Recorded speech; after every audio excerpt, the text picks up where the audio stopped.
Bismillahirrahmanirrahim. Assalamualaikum warahmatullahi wabarakatuh. Alhamdulillah wassalatu wassalamu ala Rasulillah wa ala alihi wa sahbihi wa mawalah wa la hawla wa la quwata illa billahi wa ba'du. Alhamdulillah, segala puja dan puji hanya milik Allah Jalla fi'ula. Salawat serta salam kita hadiahkan kepada Rasul kita Nabi besar Muhammad sallallahu alaihi wa ala alihi wasallam. Alhamdulillah, di malam hari ini Masjid Nidaul Ilmi kedatangan salah satu syekh dari masyayikh Yaman, dan insya Allah beliau akan menyampaikan beberapa nasihat kepada kita, di mana tema pada kajian di malam hari ini kita akan membahas tentang bahaya kesyirikan di tengah umat. Mudah-mudahan nanti yang akan disampaikan oleh Syekh bisa bermanfaat bagi kita, dan insya Allah nanti di akhir pertemuan kita adakan tanya jawab. Silahkan yang ingin bertanya langsung kepada Syekh, nanti beliau akan jawab. Itu saja sebagai muqaddimah dari saya sebagai penerjemah. Selanjutnya insya Allah mungkin kita langsung buka kajian ini oleh beliau Syekh Al-Tadaf.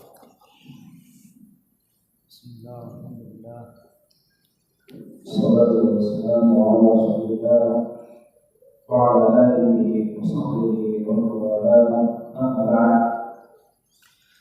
Ya, Syekh memberikan muqaddimah kepada kita dengan memuji Allah Subhanahu wa taala, kemudian salawat kepada Nabi sallallahu alaihi wa ala alihi wasallam. Alhamdulillah alladzi yassara li ziyarat ikhwani wa abai wa abnai fi hadha al-makan mubarak fi hadhihi al-baldah tayyibah. Segala puja dan puji hanya milik Allah Subhanahu wa taala yang telah memudahkan saya untuk berziarah kepada antum semuanya di tempat yang sangat baik dan diberkahi ini. Wa ashkuru kull man kana sababan li hadhihi az-ziyarah.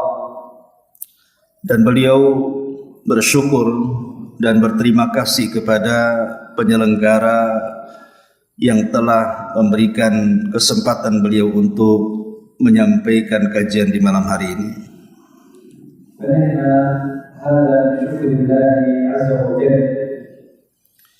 Sesungguhnya dari bentuk rasa syukur kita kepada Allah Subhanahu wa taala,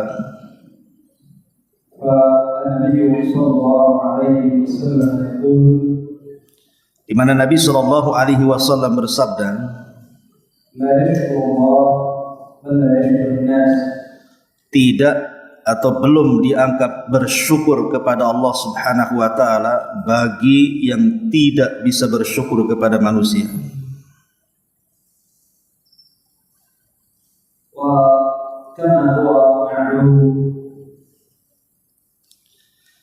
Sebagaimana yang sudah diketahui,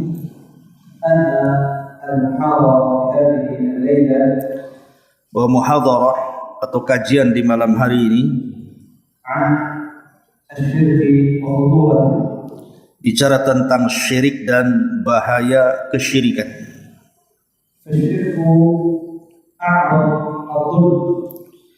Kita tahu bahwa kesyirikan itu sebesar-besarnya kezaliman.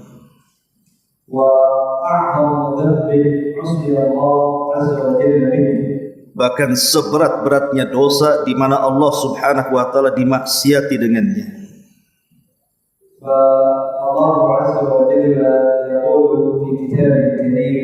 Sebagaimana Allah Subhanahu wa taala berfirman di dalam kitabnya yang mulia, sesungguhnya kesyirikan itu sungguh kezaliman yang sangat besar. والشرك Adapun kesyirikan لا يغفر الله عز وجل selamanya tidak akan diampuni oleh Allah Subhanahu wa taala لمن مات وهو يشرك بالله. bagi siapapun yang meninggal sementara dia dalam kondisi menyekutukan Allah Subhanahu wa taala. يقول الله عز وجل في كتابه الكريم Allah Subhanahu wa taala berfirman di dalam kitabnya yang mulia, إن الله لا يغفر أن يشرك به sesungguhnya Allah Subhanahu wa taala tidak akan pernah mengampuni siapapun yang menyekutukannya. ويغفر ما دون ذلك لمن يشاء. Tapi Allah Subhanahu wa taala akan mengampuni dosa selain kesyirikan. ومن يشرك بالله Barang siapa yang melakukan kesyirikan kepada Allah, فقد افترى إثما عظيما. sungguh dia telah terjatuh kepada dosa yang sangat besar. ويقول الله عز وجل أيضا Dan Allah Subhanahu wa taala juga berfirman, إن الله لا يغفر أن يشرك به sungguhnya Allah Subhanahu wa taala tidak akan mengampuni dosa kesyirikan, ويغفر ما دون ذلك لمن يشاء. dan Allah hanya mengampuni dosa selain itu. ومن يشرك بالله Barang siapa yang menyekutukan Allah Subhanahu wa taala, فقد ضل ضلالا بعيدا. sungguh dia telah tersesat dengan kesesatan yang nyata. ففي هاتين الآيتين Maka di dalam dua ayat ini يبين الله عز وجل Allah Subhanahu wa taala menjelaskan أنه لا يغفر للمشرك bahwa Allah Subhanahu wa taala sama sekali tidak akan mengampuni dosa orang yang menyekutukannya إذا مات على الشرك. kalau dia meninggal di atas kesyirikan. والشرك سبب لحرمان الجنة. Dan ingat bahwa kesyirikan itu menyebabkan seseorang diharamkan untuk masuk ke dalam surga. بل هو أعظم سبب Bahkan itulah sebesar-besarnya sebab وسبب للخلود في النار. bahkan menjadi penyebab orang masuk neraka dan dikekalkan di dalamnya. يقول الله عز وجل في كتابه الكريم Allah Subhanahu wa taala berfirman di dalam kitabnya yang mulia, إنه من يشرك بالله sesungguhnya siapapun yang menyekutukan Allah Subhanahu wa taala, فقد حرم الله عليه الجنة Allah haramkan padanya surga, ومأواه النار tempat yang layak untuknya di neraka, وما للظالمين من أنصار. dan bagi orang-orang yang zalim kelak pada hari kiamat tidak akan dapat penolong. والمشرك كافر. Dan orang yang musyrik itu dinyatakan kafir. يقول الله عز وجل في كتابه الكريم Sebagaimana Allah Subhanahu wa taala berfirman di dalam kitabnya yang mulia, لقد كفر الذين قالوا sungguh telah kafir orang-orang yang mengatakan إن الله ثالث ثلاثة sesungguhnya Allah satu di antara tiga Tuhan, وما من إله إلا إله واحد. dan tidak ada sesembahan yang berhak kecuali Dia semata. ويقول الله عز وجل أيضا في كتابه الكريم Dan Allah Subhanahu wa taala juga berfirman di dalam kitabnya yang mulia, وقالت النصارى وقالت اليهود عزير بن الله قالت اليهود عزير بن الله. berkata orang-orang Yahudi Uzair adalah putra Allah, dan juga berkata orang-orang Nasrani Isa itu putra Allah. وقالت النصارى المسيح ابن الله. Dan berkata orang-orang Nasara Al-Masih Isa bin Maryam adalah putra Allah. ذلك قولهم بأفواههم Itulah perkataan yang keluar dari mulut-mulut kotor mereka. يضاهئون أي يماثلون قول الذين كفروا. Perkataan seperti ini menyerupai perkataan orang-orang kafir. إذا فمن أشرك بالله عز وجل Kalau begitu orang-orang yang menyekutukan Allah Subhanahu wa taala, فإن الله عز وجل maka sesungguhnya Allah Subhanahu wa taala قد وصفه بالكفر. telah memberikan sifat orang tersebut dengan kekafiran. فمسألة التكفير Adapun masalah mengkafir-kafirkan ليست ترجع لقول عالم، tidak boleh kembali kepada perkataan seorang ulama, إنما التكفير لله عز وجل tetapi mengkafir-kafirkan itu adalah hak Allah Subhanahu wa taala ولرسوله صلى الله عليه وسلم. dan hak Rasulnya alaihi salatu wassalam. ومن هنا Dari sini تنبيه، ada peringatan. يقول كثير من الجهال Berkata kebanyakan orang-orang yang bodoh, إن أهل السنة يكفرون.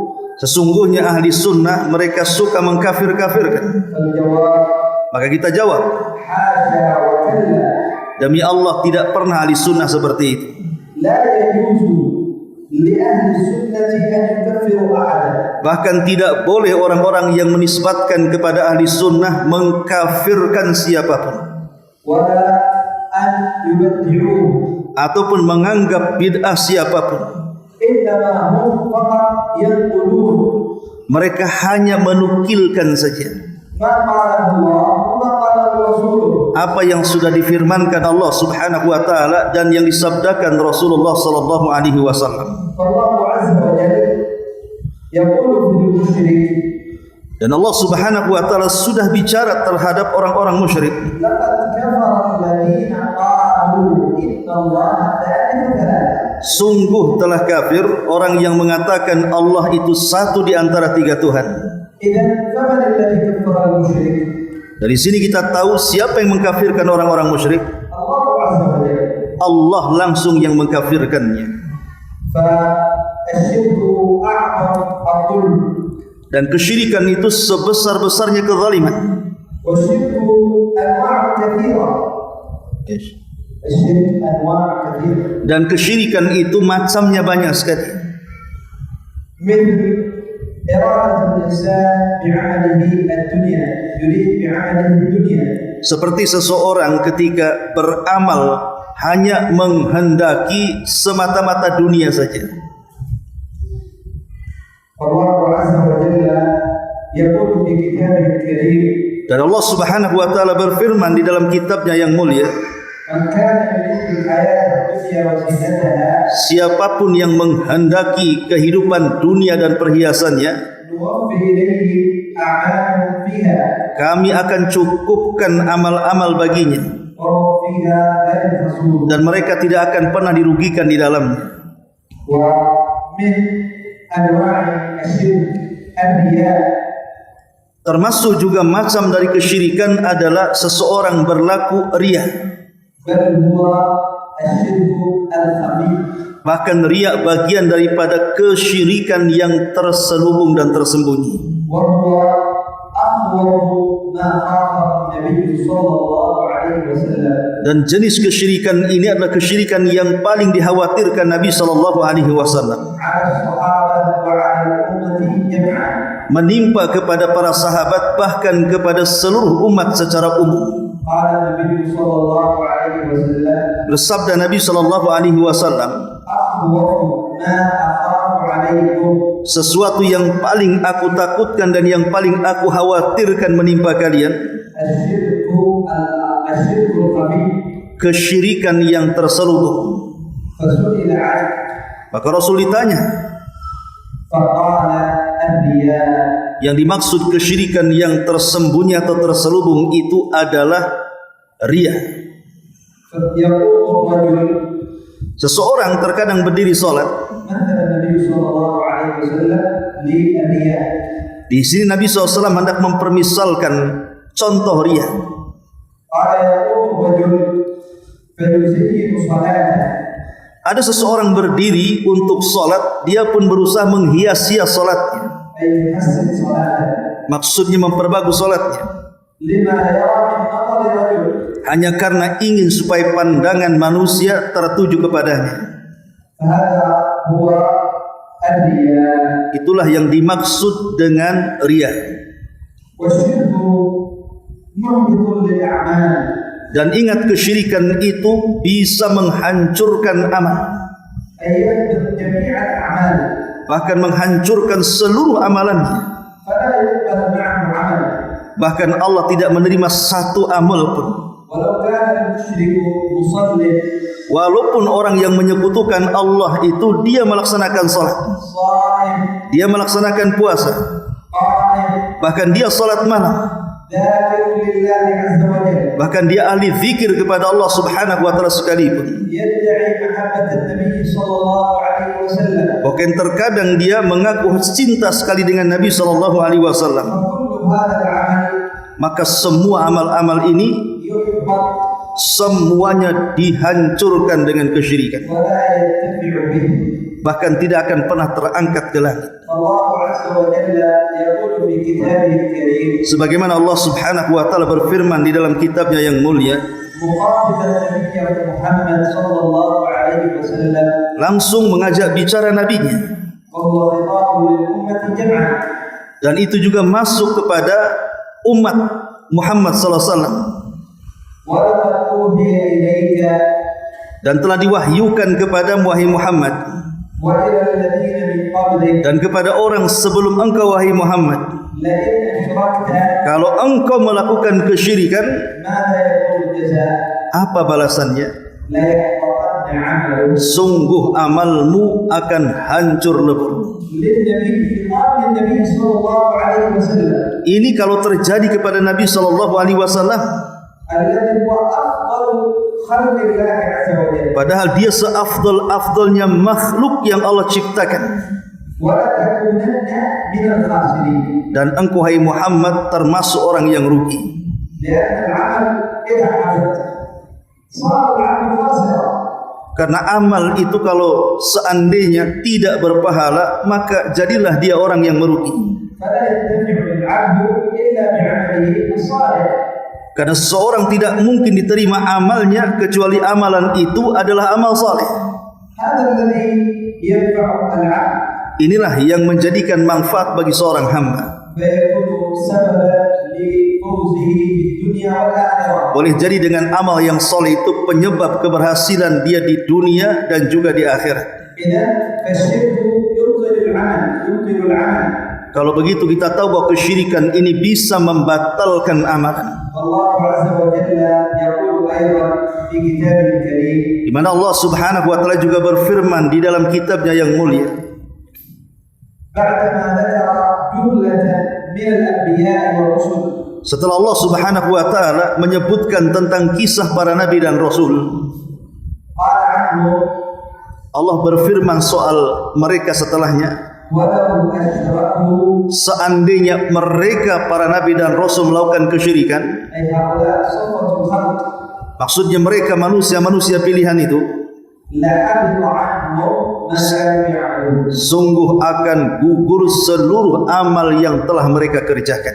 إذا فمن هذه الأدلة Kalau begitu dari dalil-dalil yang sudah dipaparkan ini, يتبين لنا jelaslah kepada kita أن الشرك محبط للعمل. bahwa kesyirikan itu bisa menggugurkan dan menghancurkan amalan.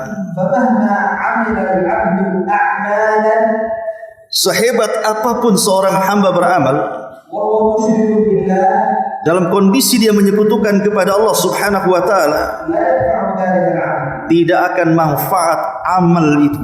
بل عمله مردود عليه Bahkan amalnya tertolak bagi dia. بل ويعذب على هذا الأمر Bahkan boleh jadi dia akan diazab disebabkan amal yang dilakukannya. بل ويتركه الله عز وجل. Bahkan Allah akan meninggalkannya. يقول النبي صلى الله عليه وسلم Nabi sallallahu alaihi wasallam bersabda فيما يحكي عن ربه تبارك وتعالى أن الله قال sebagaimana dia telah meriwayatkan langsung dari Rabbnya tabaraka wa taala dan dia berfirman, أنا أغنى الشركاء عن شرك. Allah mengatakan saya adalah orang yang paling kaya dari seluruh sekutu-sekutu. من عمل عملا Siapapun yang melakukan amal أشرك فيه معي غيري menyekutukan aku dengan yang lainnya, تركته وشركه. kutinggalkan dia dan sekutunya.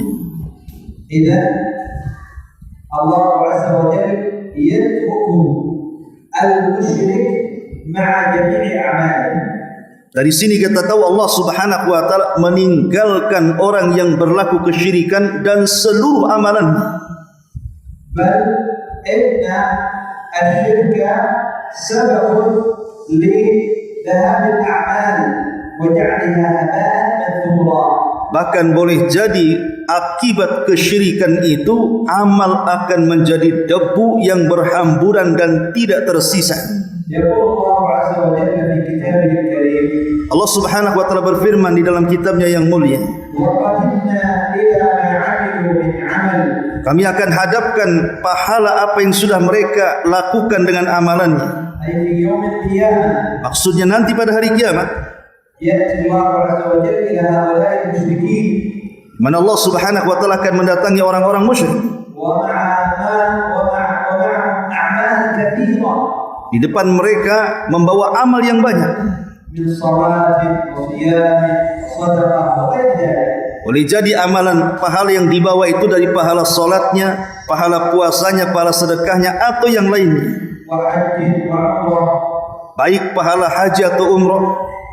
قال الله عز وجل فجعلناه هباء منثورا. Maka Allah Subhanahu wa taala katakan kepada mereka, amal kalian seperti debu yang ditumpuk kemudian dihempas angin sampai habis.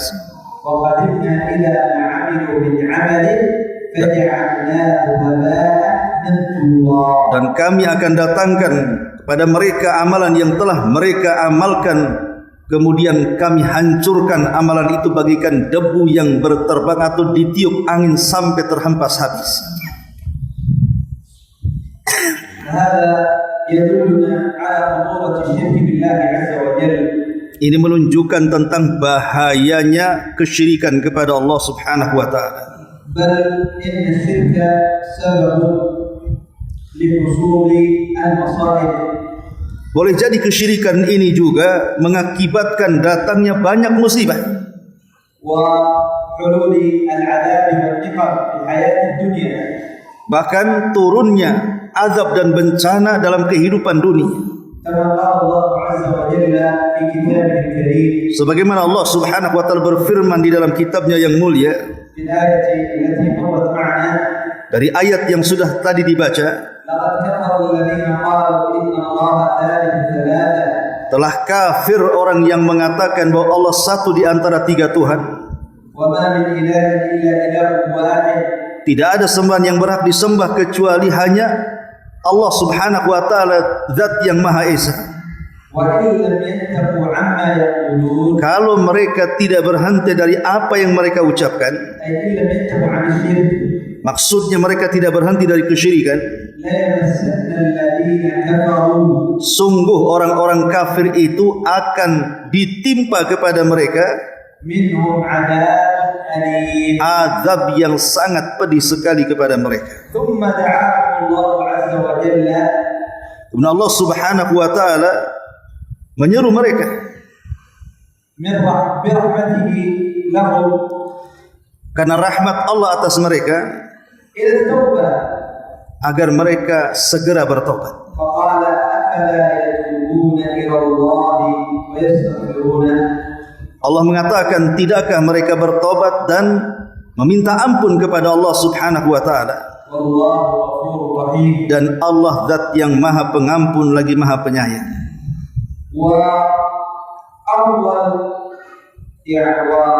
وأول سبب للشرك في الأرض. Dan awal sebab kenapa terjadi kesyirikan di permukaan bumi, هو أول ما حصل الشرك في الأرض maksudnya adalah kesyirikan yang pertama menimpa di bumi من قوم نوح. itu terjadi kepada kaumnya Nabi Nuh alaihi salam.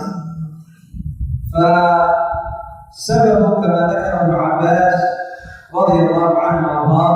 Dan sebab ini sebagaimana disebutkan oleh Abdullah ibn Abbas radhiyallahu anhuma, أن هناك كان أناس صالحون. di zaman itu terdapat orang-orang yang dianggap soleh, وهم الذين ذكرهم الله عز وجل في سورة نوح. dan orang-orang soleh ini sebagaimana disebutkan dalam surah Nuh, Wad, سواع Siwa, يغوث Yaghus, ويعوق Ya'uq ونسرع. dan Nasr. هؤلاء أسماء رجال صالحين. Mereka semua adalah nama-nama orang-orang saleh di zaman Nuh. فلما ماتوا Ketika mereka meninggal dunia, جعلوا على قبورهم صور. orang-orang itu di generasi itu mereka membuat semacam patung-patung untuk mereka. وقالوا Dan mereka mengatakan, إذا رأينا صورهم كان سببا في زيادة العبادة. alasan mereka membuat berhala atau patung dari orang-orang soleh itu sebab kalau kami melihat mereka, ini menyemangati kami untuk beribadah kepada Allah Azza wa Jalla. وهذا من تلبيس الشيطان. Dan ini bentuk talbis atau tipu daya daripada syaitan. وهو الذي أمرهم أن يصوروا هذه الصور. Karena syaitanlah yang kemudian di awal kali memerintahkan mereka untuk membuat patung. فلما مات هؤلاء Maka tatkala orang-orang pembuat patung generasi pertama ini meninggal dunia, الذين كانوا يرون الذين جعلوا الصور لهؤلاء الصالحين. orang-orang yang menjadikan patung-patung orang-orang saleh itu, وكانوا يعرفون أنه لا يجوز أن يدعون من دون الله. dan mereka masih meyakini tidak boleh menyembah kepada selain Allah Subhanahu wa taala. فلما ماتوا ونسي العلم Tatkala mereka meninggal dunia dan ilmu sudah dilupakan وبقي الجهال dan yang tersisa hanya orang-orang jahil saja, جاء الشيطان setan datang kepada mereka في صورة ناصح لهم dalam bentuk orang yang baik. فقال هذه الصور Patung-patung ini, وهذه التماثيل berhala-berhala ini, كان آباؤكم يعبدونها dulu bapak-bapak kalian telah menyembahnya من دون الله. kepada selain Allah Subhanahu wa taala. فصدق هؤلاء الجهال. Maka orang-orang jahil ini membenarkannya. وهنا فائدة Dari sini ada faedah أن من أعظم أسباب الوقوع في الشرك bahwa sebab yang paling besar seseorang itu terjerumus kepada kesyirikan الجهل. adalah kejahilan. ومن أعظم أسباب دفع الشرك Dan sesuatu yang kebalikannya yang bisa mencegah adanya kesyirikan العلم. adalah ilmu pengetahuan agama. وما المراد بالعلم؟ Apa yang dimaksud dengan ilmu di sini? علم الكتاب والسنة. Maksudnya ilmu Al-Quran dan juga sunnah Nabi sallallahu alaihi wasallam. فإذا كان العبد يعلم بآيات الله Kalau seseorang hamba ini mengetahui dengan ayat-ayat Allah Subhanahu wa taala التي فيها الأمر بتوحيده yang di dalamnya ada perintah agar kita mentauhidkan Allah Subhanahu wa taala, وفيها النهي عن الشرك به dan di dalamnya ada larangan tegas dari menyekutukan Allah Subhanahu wa taala, وبيان أن المشرك كافر dan dia tahu bahwa orang yang terjerumus kepada kesyirikan itu bisa kafir, وأن الشرك أعظم الذنوب dan bahwa kesyirikan itu adalah sebesar-besarnya dosa, وأن الشرك محبط للعمل bahwa kesyirikan itu bisa menggugurkan amalan, ويعلم ما وقع فيه الكفار من الشرك. bahkan dia tahu benar apa yang akan terjadi kepada orang-orang yang melakukan kesyirikan. فهذا يبتعد عن الشرك. Tentu orang-orang yang memiliki pengetahuan ini dipastikan akan menjauh dari kesyirikan, وعن أسباب الشرك. bahkan dari sebab-sebab terjerumusnya seorang dari kesyirikan. أما إذا كان جاهلا Adapun kalau dia bodoh, فقد يأتي بعض شياطين الإنس terkadang datang setan dari manusia ويقول له هذا تعظيم للأنبياء mereka mengatakan ini adalah pengagungan kepada para nabi, وهذا تعظيم للأولياء ini pengagungan kepada wali-wali Allah. فنحن نحب الأنبياء Kami sangat mencintai para nabi, ونحن نحب الأولياء. kami sangat mencintai para wali. فيصدق ذلك الجاهل Maka orang-orang jahil pun membenarkan kata-kata tersebut, وما يعلم أن هذا أعظم الظلم. Dan orang jahil tidak paham bahwa seruan seperti itu di baliknya ada sebesar-besarnya dosa. فلذلك قوم نوح Oleh karena itulah maka kaum Nuh لما أن نسي العلم ketika ilmu sudah dilupakan وذهب العلماء dan banyak yang meninggal para ulama di zaman itu, وبقي الجهال sementara orang-orang jahil masih hidup, حصل منهم الشرك. disinilah terjadi kesyirikan. قال لهم الشيطان إن آباؤكم كانوا يعبدونهم. Syaitan berkata kepada orang-orang jahil, dulu bapak-bapak kalian menyembah patung-patung itu. فعبدوهم من دون الله. Maka mereka pun akhirnya menyembah berhala itu selain daripada Allah Subhanahu wa taala. والشرك Adapun kesyirikan هو أن تجعل مع الله شريكا. Kesyirikan secara definisi adalah engkau menjadikan Allah sekutu bagi dia, في الربوبية baik dalam tauhid rububiyah, بأن تقول أن غير الله يخلق dengan keyakinan bahwa selain Allah Subhanahu wa taala bisa menciptakan أو يرزق atau bisa memberikan rizki أو يجلب النفع atau bisa mendatangkan sesuatu yang bermanfaat dalam hidupnya أو يدفع الضر atau bisa mencegah madarat yang akan menimpanya, أو أن له التصرف في الكون atau dia meyakini selain Allah ini memiliki pengaruh untuk mengatur alam semesta من إحياء seperti menghidupkan أو إماتة. atau mematikan, فهذا شرك في الربوبية. maka jenis seperti ini syirik dalam bab rububiyah. وهذا لم يكن في الكفار الذين بعث إليهم النبي صلى الله عليه وسلم. Dan keyakinan seperti ini ternyata tidak pernah ada di zaman Nabi sallallahu alaihi wasallam diutus. بل كانوا يقرون بتوحيد الربوبية. Bahkan mereka orang-orang musyrik di zaman itu mengakui adanya rububiyah.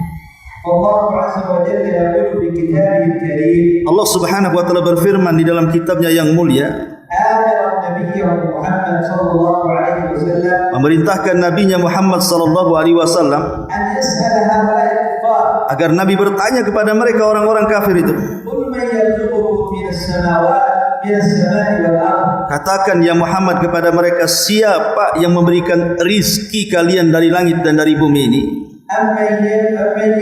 قل من يرزقكم من السماء والأرض أمن يملك السمع والأبصار والأفئدة. Siapa yang memiliki penglihatan, pendengaran dan hati? فسيقولون الله.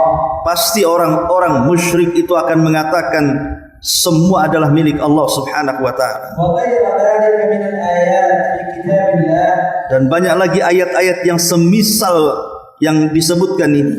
يأمر الله عز وجل نبيه محمد صلى الله عليه وسلم Allah memerintahkan nabinya Muhammad sallallahu alaihi wasallam أن يسأل هؤلاء الكفار agar bertanya kepada orang-orang kafir في توحيد الربوبية dalam bab tauhid rububiyah, فيقرون بأن الله عز وجل maka dipastikan orang-orang musyrik di zaman itu akan menetapkan adanya rububiyah. هو الخالق Mereka orang-orang musyrik meyakini bahwa dialah Allah yang menciptakan, وهو الرازق dialah Allah yang berikan rizki, وهو المدبر dialah Allah yang mengatur alam semesta, في الكون. di dalam alam semesta.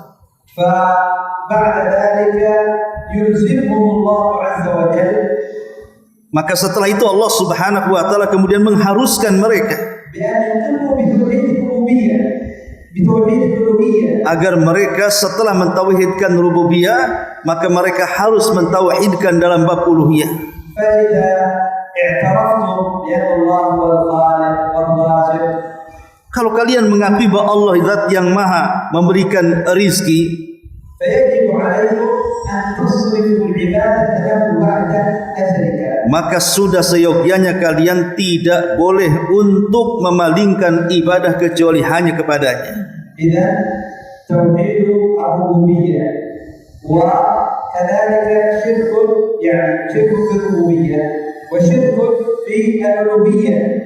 Begitu juga kesyirikan terkadang terjadi pada tauhid rububiyah dan juga tauhid uluhiyah. وهو أن تصرف نوع من أنواع العبادة لغير الله.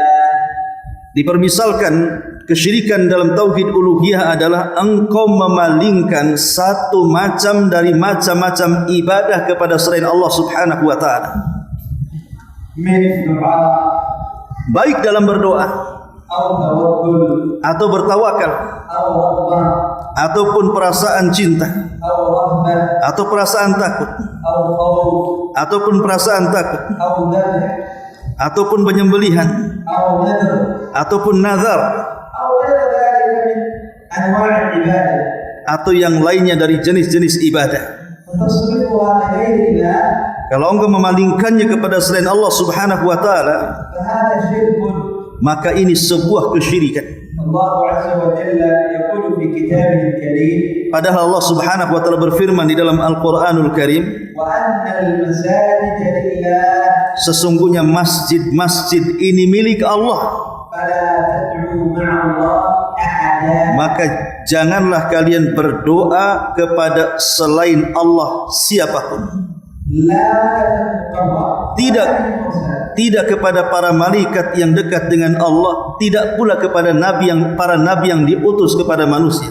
والنبي صلى الله عليه وسلم Adapun Nabi sallallahu alaihi wasallam كان يحذر من الشرك sangat-sangat memperingatkan dari kesyirikan.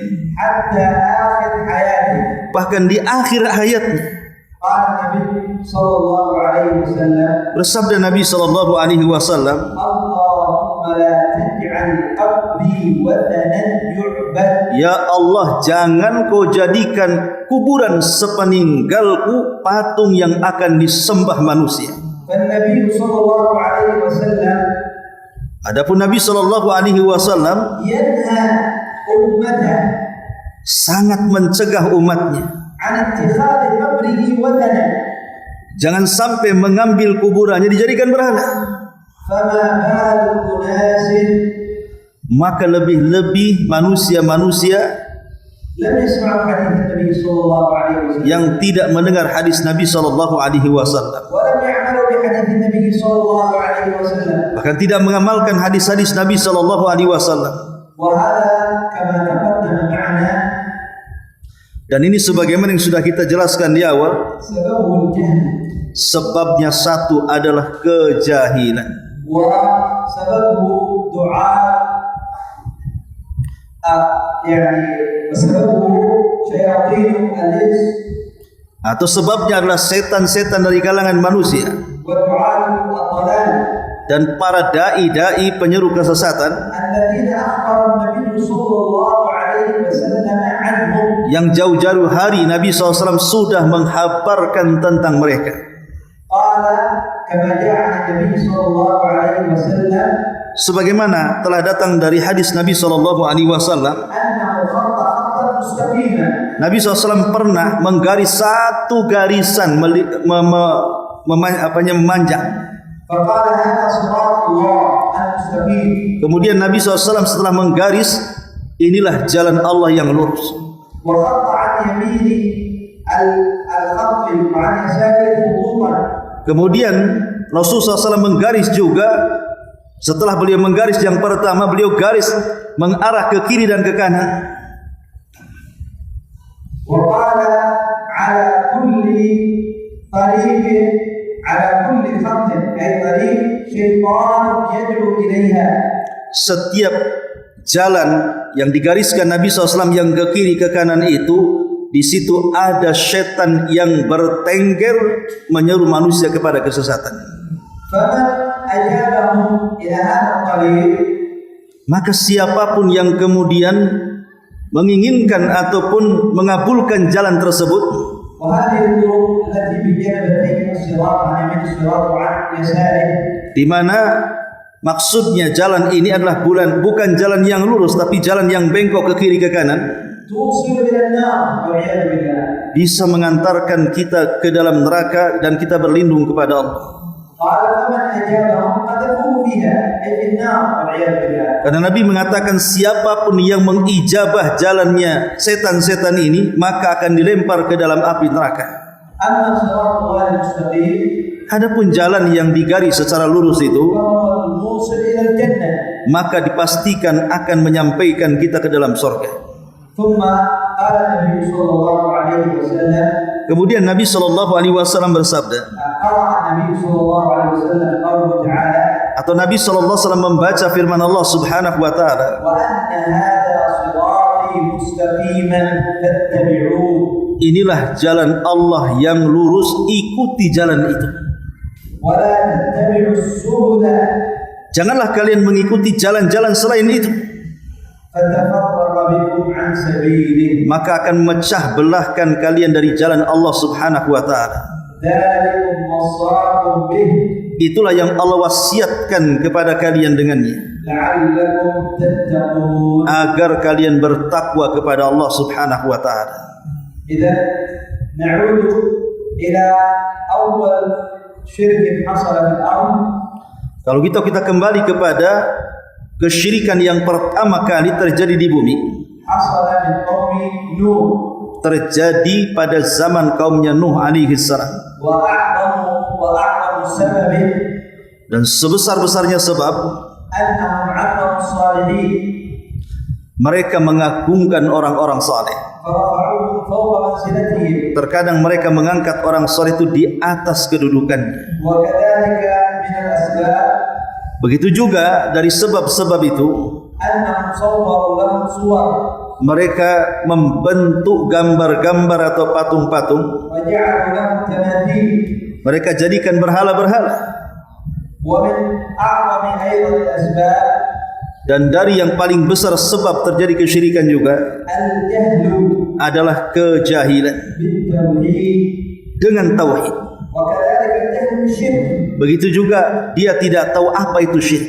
فالعبد يعرف التوحيد Maka seorang hamba sudah selayaknya mengenal apa itu tauhid ليعمل به supaya dia bisa mengamalkannya, ويعرف الشرك dan mengetahui apa itu syirik ليجتنبه. agar bisa menjauhinya. وكما قال الشاعر Sebagaimana seorang syair pernah berkata, عرفت الشر aku mengenal keburukan لا للشر ليس لأجل أن أعمل الشر bukan untuk kuamalkan, ولكن لتوقيه. akan tetapi aku mempelajari keburukan itu supaya mudah meninggalkannya. ومن لا يعرف الشر من الخير لا يميز بين الشر والخير Maka siapapun yang tidak sanggup membedakan mana yang baik mana yang buruk, يقع فيه يقع في الشر. dipastikan dia akan terjerumus kepada keburukan. فلذلك كان حذيفة بن اليمان رضي الله عنه وأرضاه Oleh karena itulah maka sahabat Hudzaifah ibnul Yaman radhiyallahu anhu, يسأل النبي صلى الله عليه وسلم dia bertanya kepada Nabi sallallahu alaihi wasallam عن الشر. tentang keburukan. قال رضي الله عنه وأرضاه Berkata Hudzaifah radhiyallahu anhu, كان الناس يسألون رسول الله عن الخير adalah manusia di zaman itu datang kepada Rasul kemudian bertanya soal kebaikan semata. وكنت أسأله عن الشر. Berbeda dengan aku, justru aku bertanya kepada Rasul tentang keburukan. لماذا؟ Kenapa? قال مخافة أن يدركني. Dia mengatakan karena aku takut supaya keburukan itu tidak menimpaku. إذا فالواجب علينا جميعا Kalau begitu kewajiban bagi kita adalah أن نهتم بتعلم التوحيد agar kita selalu mementingkan untuk belajar tauhid, وأن نجعله أول ما نتعلمه. bahkan kalau boleh jadikan itulah ilmu yang pertama kali kita pelajari, وأن نهتم به dan kita memberikan perhatian tersendiri ولا نزهد في تعليمه. wala nuzahid. Nah, dan jangan sampai kemudian menyedikitkan atau mungkin meremehkan untuk mempelajarinya. ولا نقول كما يقول Dan kita tidak mengatakan sebagaimana orang yang telah mengatakan من أهل الانحراف dari orang-orang yang telah menyimpang, وأهل الضلال. Dan orang-orang sesat, التوحيد يدرس في 4 دقائق bahwa tauhid itu sudah tidak layak dipelajari, أو التوحيد يدرس في ساعة. bahwa tauhid itu mampu dipelajari hanya dengan 1 jam saja. فهذا كلام باطل. Maka ini ucapan yang sangat batil. هذا كلام مردود. Ini kalam yang tertolak. النبي صلى الله عليه وسلم Nabi sallallahu alaihi wasallam, كم عاش؟ berapa lama dia hidup? كم عاش Dia bertanya kepada antum, berapa lama Rasul hidup في الدعوة؟ di dalam berdakwah?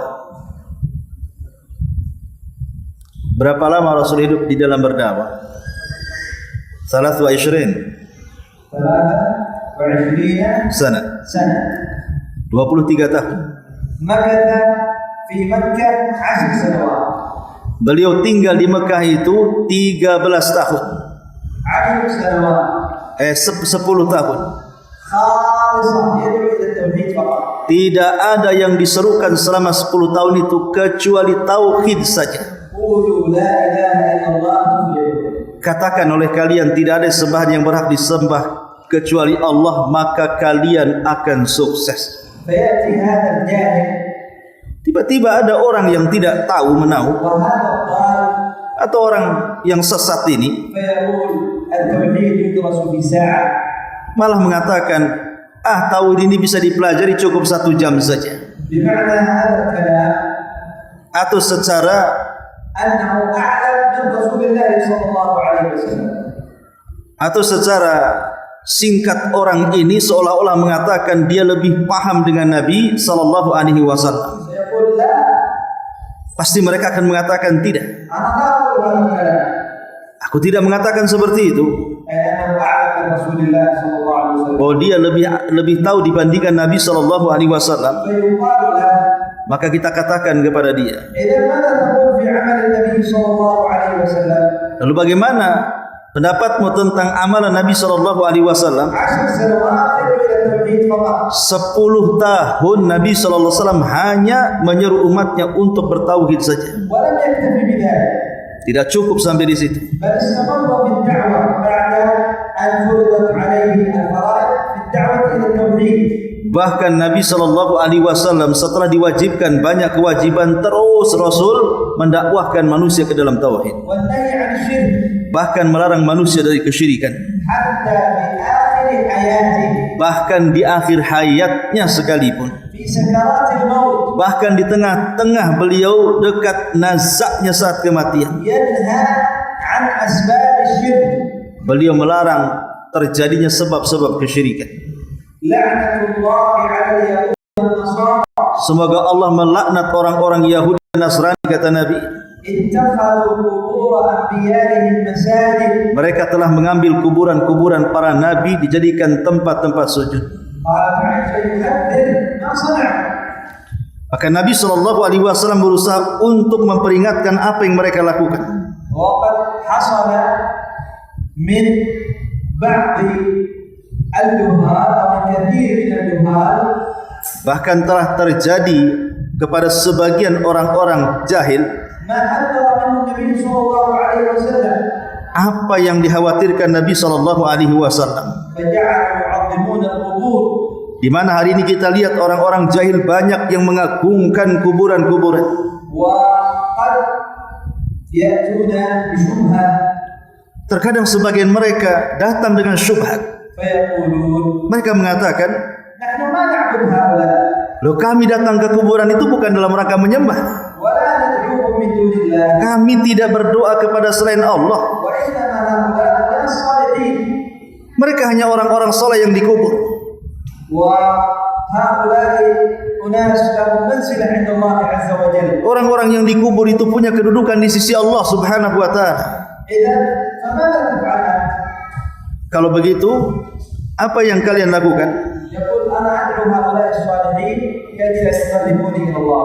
Kami datang ke kuburan kemudian berdoa kepada mereka orang-orang saleh yang ada di kuburan itu dalam rangka mendekatkan diri kepada Allah Subhanahu wa taala sedekat mungkin. فيقال له Maka kita katakan kepada mereka, أليس الكفار bukankah orang-orang kafir الذين بعث إليهم النبي صلى الله عليه وسلم yang diutus kepada mereka Nabi sallallahu alaihi wasallam قالوا مثل قوله mengatakan apa yang kalian katakan juga. فيقول لا Mereka mengatakan tidak. فيقال له اقرأ القرآن Kita katakan kalau kalian mengingkari baca Al-Quran. يقول الله عن المشركين Allah berfirman terhadap orang-orang musyrik, ما نعبدهم kami tidak menyembah mereka إلا ليقربونا إلى الله زلفى kecuali hanya ingin mendekatkan diri kepada Allah sedekat-dekatnya.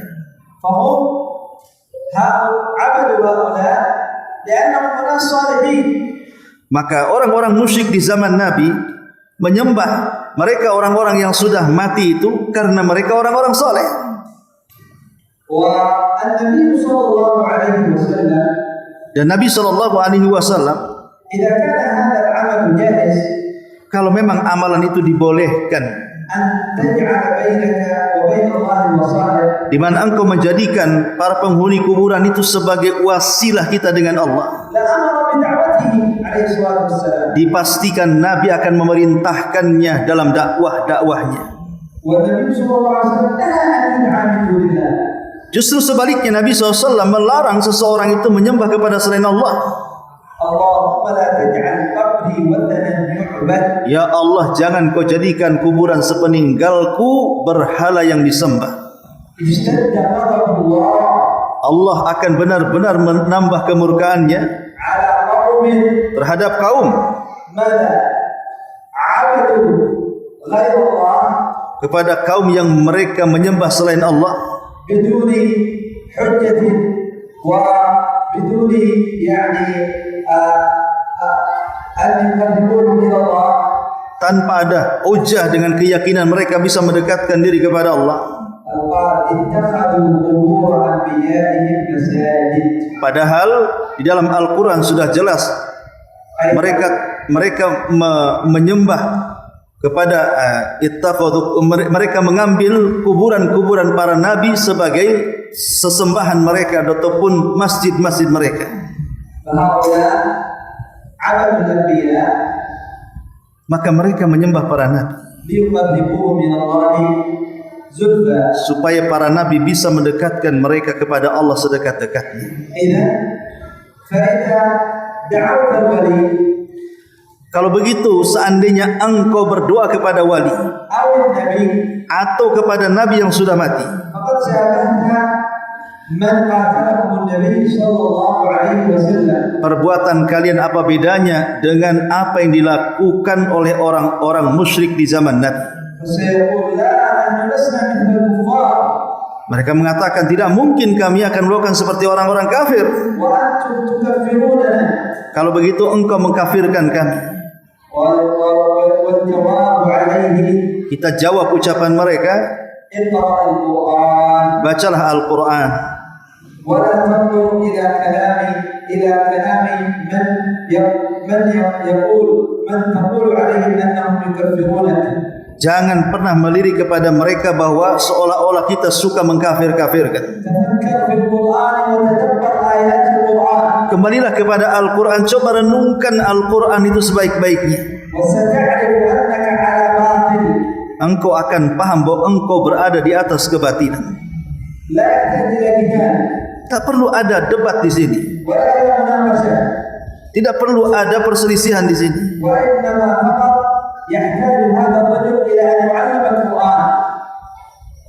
Yang penting orang ini hanya perlu bagaimana orang ini diajarkan Al-Quran saja. وما ثبت عن النبي صلى الله عليه وسلم. Dan apa yang telah tertetapkan dari hadis Nabi SAW. إذن في نهاية هذه المحاضرة Kalau begitu di akhir muhadarah ini kata Syekh, يجب علينا جميعا wajib kepada kita semuanya أن نجتهد في تعلم التوحيد kalau bisa kita sungguh-sungguh untuk mempelajari tauhid, وفي تعليمه mengajarkan tauhid, وفي الدعوة إليه menyeru manusia ke dalam tauhid. وتعلم الشرك Kemudian juga kita pelajari tentang kesyirikan. وفي تعليمه Kita ajarkan kesyirikan ini kepada manusia. وفي التحذير منه. Setelah itu kita memperingatkan manusia dari kesyirikan ini.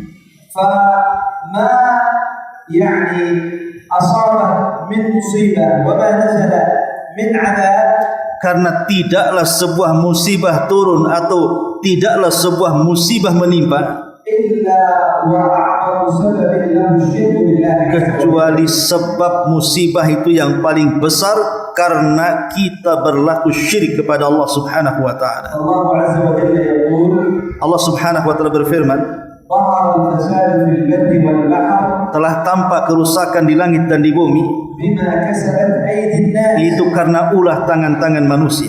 أي بما اقترفوا من الذنوب والمعاصي Karena mereka banyak melakukan dosa وأعظم الذنوب dan tidak ada dosa yang paling besar الشرك بالله عز وجل. kecuali kesyirikan kepada Allah Subhanahu wa taala. نكتفي بهذا القدر إلى الله سبحانه وبحمده أشهد أن لا إله إلا أنت أستغفرك وأتوب إليك. Ya Syekh mencukupkan daurah malam ini sekian saja.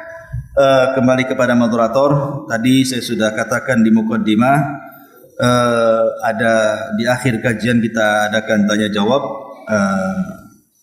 terutama seputar tema yang dibahas atau mungkin tema-tema yang lain. Barangkali Syekh akan menjawabnya. Silakan kalau ada yang mau bertanya.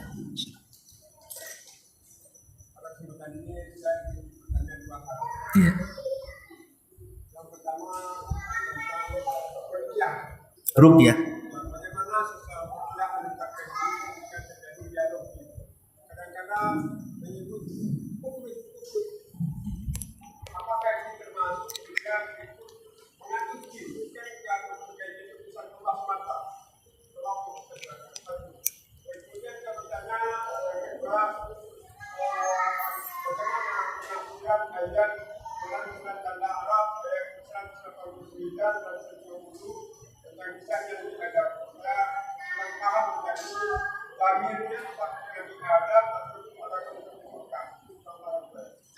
Surah apa tadi? Al-A'raf ayat 189 dan kisah yang diadab ketika Siti Hawa mengandung, kemudian dia melakukan yang paling wajib mengatakan pendapat yang mengatakan orang kafir yang diadab yang menamai karena menamai Tuhan akan terjadikan kesedihan berbeda dalam pendapat Tuhan itu.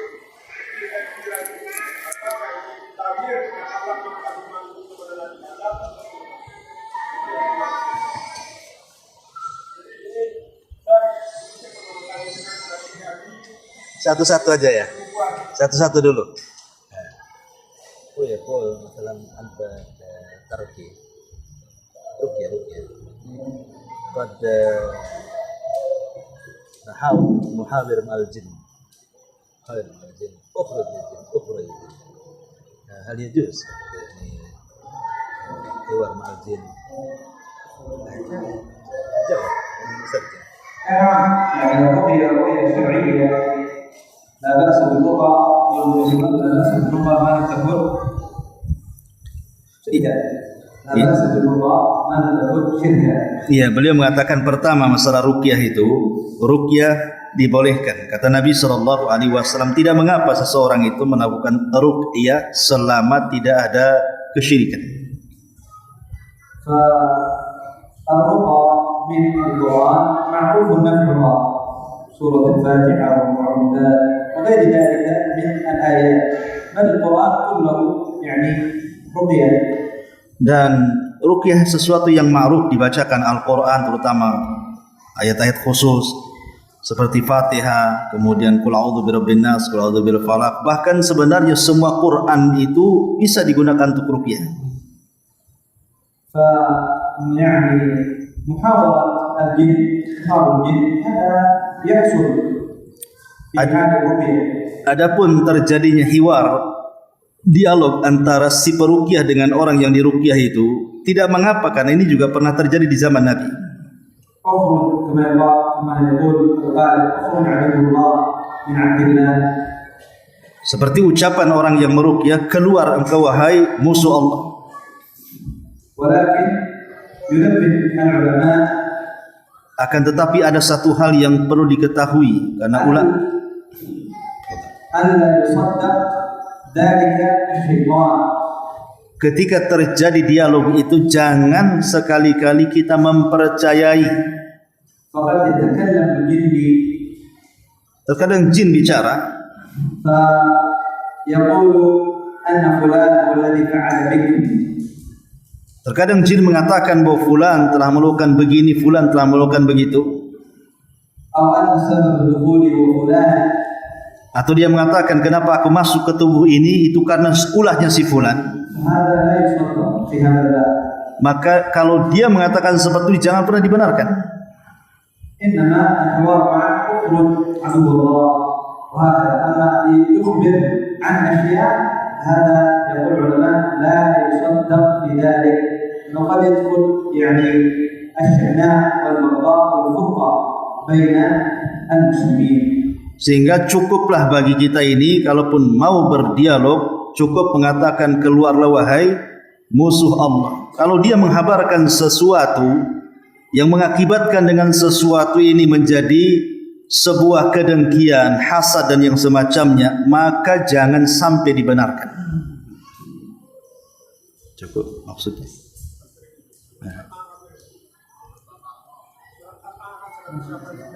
Suratul Al-A'raf, surah Al-A'raf. Coba minta Al-Qur'annya nih, biar jelas.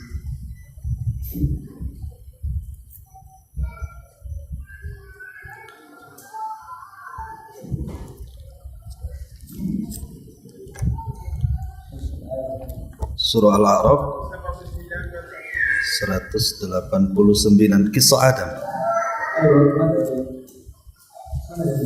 Berarti 100 kisah Adam 89 kalah saya 89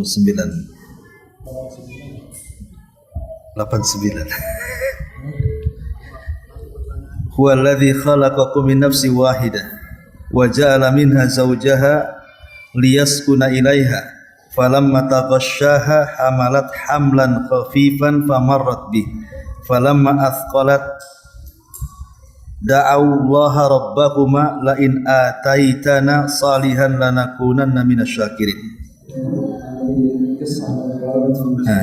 Dialah yang menciptakan kamu dari jiwa yang satu dan dia menciptakan dirinya dengan pasangannya agar dia merasa senang kepadanya.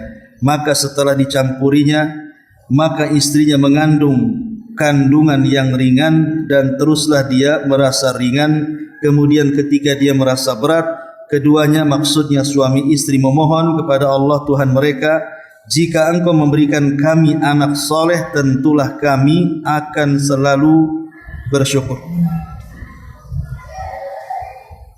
Falamma atahuma salihan ja'ala lahu syuraka fima atahuma. Min hina hal adam kufur. هذه من الإسرائيليات. هذه من الإسرائيليات التي ذكر أن آدم يعني أشرك. Ini cerita Israiliyat sebenarnya. هذه من الإسرائيليات يعني حاشا وكلا أن يحصل من آدم يعني نبي من أنبياء الله عز وجل يحصل منه الشرك كما قال العلماء. Ya, ini kalaupun seandainya ada kisah-kisah di luar seolah-olah Adam itu melakukan kesyirikan, maka ini hanya sekedar kisah-kisah Israiliyat. Karena tidak mungkin seorang nabi melakukan kesyirikan. Mustahil seorang nabi melakukan kesyirikan, apalagi sampai melakukan kekufuran.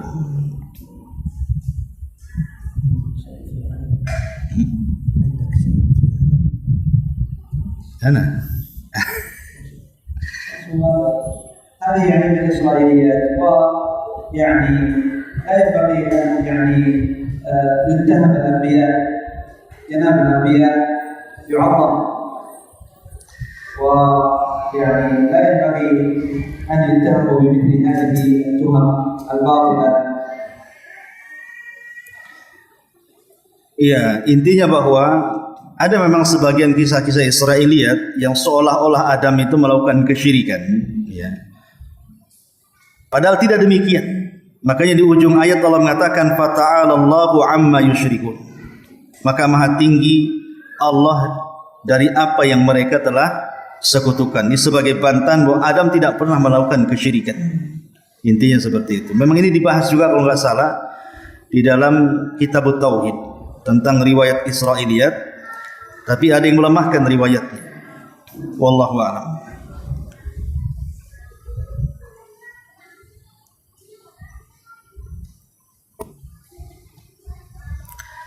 Iya, kalau tidak ada yang bertanya, mungkin cukup sampai di sini. Kita tutup dengan doa kafaratul majlis. Subhanakallahumma wa bihamdika asyhadu an la ilaha illa anta astaghfiruka wa atubu ilaik. Allahu ta'ala alam. Assalamualaikum warahmatullahi wabarakatuh.